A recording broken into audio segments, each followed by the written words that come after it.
Dear student, आज का video उन बच्चों के लिए खास होने वाला है जिन्होंने राजस्थान के किसी भी सरकारी महाविद्यालय से एमए, एमएससी या फिर एमकॉम के लिए आवेदन किया था। तो आपकी मेरिट लिस्ट और वेटिंग लिस्ट आ चुकी है। कुछ बच्चे ऐसे हैं जिनका ना ही मेरिट लिस्ट में नाम है और ना ही वेटिंग लिस्ट में नाम है और ना ही उनके पास मैसेज पहुंचा है। तो वह कैसे पता करेंगे कि आपका नाम मेरिट लिस्ट में है या वेटिंग लिस्ट में? इसके लिए मैं आपको सीधा सा सुझाव देना चाहूँगा कि आप अपने नज़दीकी ई-मित्र पर चले जाएं।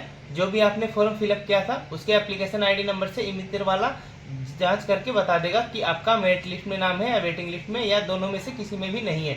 इसके बाद हम बात कर लेते हैं कि आपके डॉक्यूमेंट्स वेरिफिकेशन कब तक होंगे। आपके डॉक्यूमेंट्स वेरिफिकेशन 5/10/2024 तक होंगे और इसके पश्चात आप 7/10/2024 तक अपनी फीस भर सकते हैं। लेकिन फीस भरने से पहले आपको डॉक्यूमेंट्स वेरिफिकेशन कराना जरूरी है। यदि आप अपने डॉक्यूमेंट्स वेरिफिकेशन नहीं कराएंगे तो आपकी फीस नहीं भरी जाएगी और आपकी फीस ऑनलाइन भरी जाएगी। अब बात करते हैं कि आपको डॉक्यूमेंट्स वेरिफिकेशन कहाँ पर कराने हैं। आपको डॉक्यूमेंट्स वेरिफिकेशन उस महाविद्यालय में कराने हैं जिस महाविद्यालय से आपने एमए, एमएससी या एमकॉम का फॉर्म भरा है, और जिस विषय से आपने फॉर्म भरा है उसी के डिपार्टमेंट में आपके डॉक्यूमेंट्स वेरिफिकेशन होंगे। यदि आपके महाविद्यालय में आपके या फिर किसी अन्य क्लास के एग्जाम चल रहे हैं तो हो सकता है कि कहीं अलग व्यवस्था की गई हो आपके डॉक्यूमेंट्स वेरिफिकेशन की। यह आप पहले जांच कर लेंगे।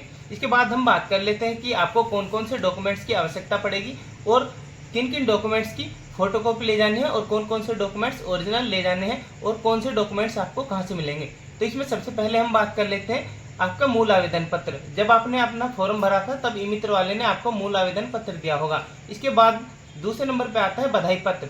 बधाई पत्र आपको ई-मित्र से ही मिल जाएगा, लेकिन इसके लिए आपको आपके एप्लीकेशन आईडी नंबर की जरूरत पड़ेगी। इसके बाद 10th की मार्कशीट और 12th की मार्कशीट, यह फोटोकॉपी और ओरिजिनल दोनों की आवश्यकता पड़ेगी। इसके बाद आपकी ग्रेजुएशन, चाहे आपने 3 साल की हो या फिर 4 साल की, सभी मार्कशीट ओरिजिनल भी जरूरी है और इसके बाद फोटोकॉपी भी जरूरी है। इसके बाद बात कर लेते हैं आपके कास्ट सर्टिफिकेट और मूल निवास, दोनों की आवश्यकता पड़ेगी, साथ में ओरिजिनल और फोटोकॉपी। इसके बाद यदि आपने बोनस लिया है तो बोनस सर्टिफिकेट भी लगाना अनिवार्य है। जन आधार और आधार कार्ड, इनकी फोटोकॉपी और ओरिजिनल दोनों की आवश्यकता पड़ेगी। इसके बाद यदि आप किसी दूसरे कॉलेज से एमए, एमएससी कर रहे हैं जिसमें आपने ग्रेजुएशन नहीं की है तो आपको टीसी और सीसी की भी आवश्यकता पड़ेगी। यहाँ पर टीसी, सीसी ओरिजिनल ही लगेंगे, इनकी फोटोकॉपी की आवश्यकता नहीं पड़ेगी। और यदि आपने किसी ऐसे कॉलेज में एडमिशन लिया है जिसकी यूनिवर्सिटी आपके पहले कॉलेज से बिल्कुल अलग है तो यहाँ पर आपको माइग्रेशन की भी आवश्यकता पड़ेगी। यहाँ पर यदि आपने कोई और सर्टिफिकेट भी लगाए हैं बोनस के लिए या फिर आय से संबंधित तो आपको वो भी लगाने पड़ेंगे। इसके बाद हम बात कर लेते हैं कि आपको कैसे पता लगेगा कि आपकी फीस कितनी है।